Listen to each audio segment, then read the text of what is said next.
Welcome back to The Explainer. So today we're tackling an absolute holy grail in the fitness world.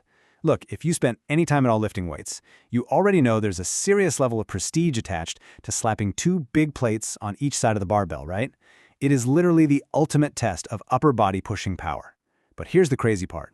Statistically, it's an incredibly rare achievement.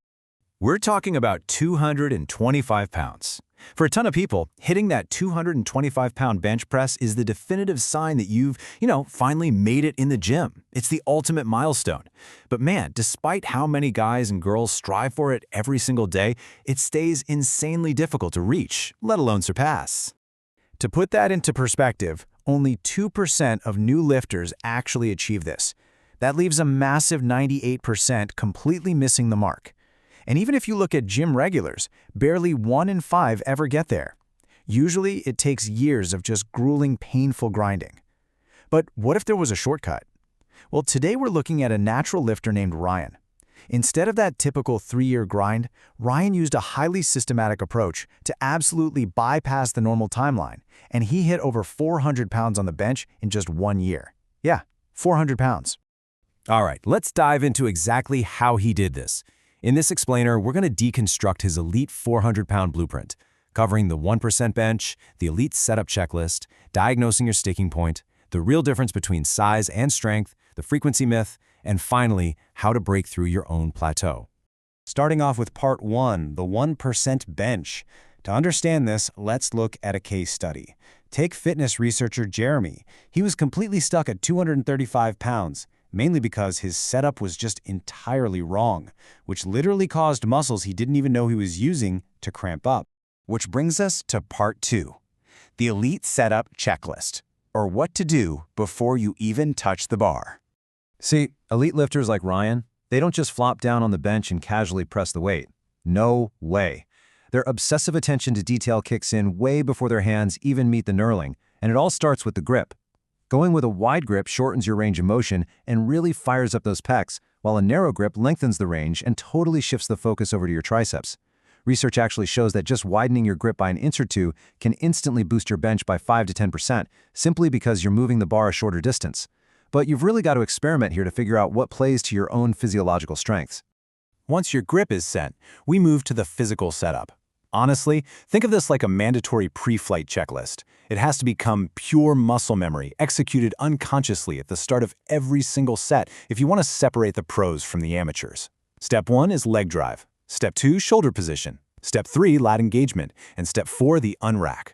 Okay, let's break down exactly what that feels like. To absolutely nail this setup, elite lifters use a really brilliant mental cue. Imagine you're sitting in a rolling computer chair, and you're trying to slide backwards by pushing hard with your legs. That right there, that's your leg drive. Pushing that tension backwards drives your traps deep into the bench, which naturally forces this massive, stable arch. Then, you grab the bar and literally try to pull it apart like you're snapping a twig.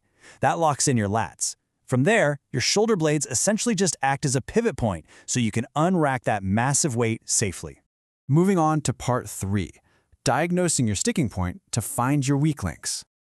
Now this is where it gets really interesting. Failing a lift is not a defeat. Actually, it's an incredibly precise diagnostic tool. You are literally turning failure into data. Take a look at this. If you fail at the very bottom, right off your chest like Jeremy did, your pecs are the weak link. You fix that with dips and speed benching. If you're stalling out in the middle, that means your shoulders are lagging, so you've got to hit those shoulder presses. And if you're failing right at the top lockout, your triceps are the culprit, meaning you need close grip benching or spoto presses, which is where you just pause the bar about an inch above your chest. Doing this means you stop guessing and you strictly target the exact muscle holding you back. All right, part 4, size versus strength. Are they actually the same thing? So there's this massive misconception floating around the gym that training for big muscles is the exact same thing as training for a heavy 1-rep max. But let's look at the actual definition of strength. Strength is really a neurological skill. It's 100% about efficiency and moving maximum weight from point A to point B. It's honestly a lot like riding a bike. Your central nervous system has to learn those specific firing patterns.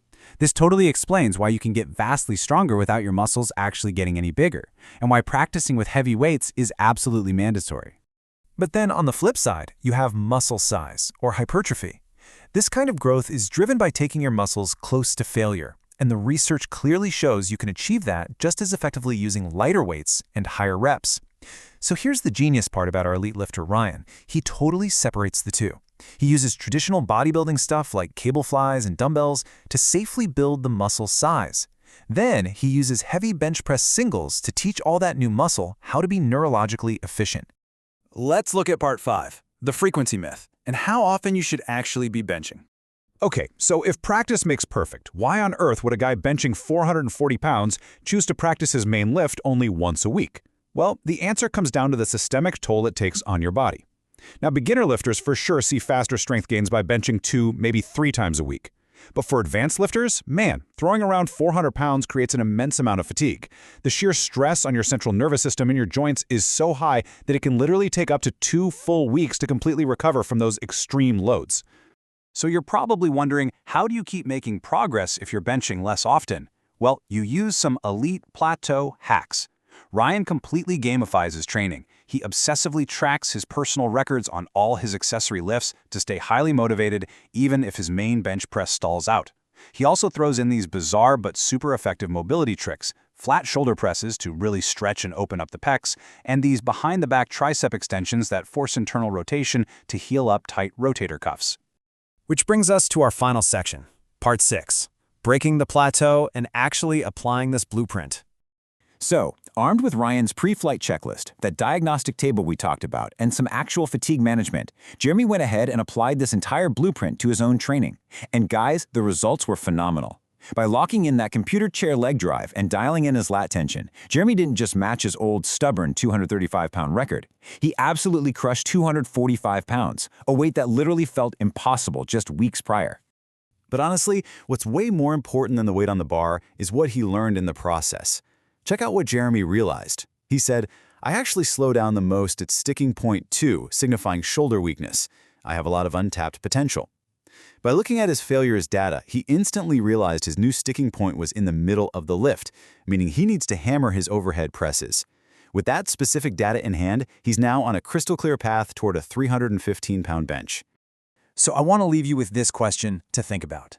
Which sticking point is holding you back right now? Is it right off the chest? Is it getting stuck in the middle? Or is it failing at the lockout? Next time you do a heavy set, I challenge you to film it. Turn your failure into data, apply this elite blueprint, and finally shatter your own plateaus. Thanks so much for hanging out with me for this explainer, and I'll see you in the next one.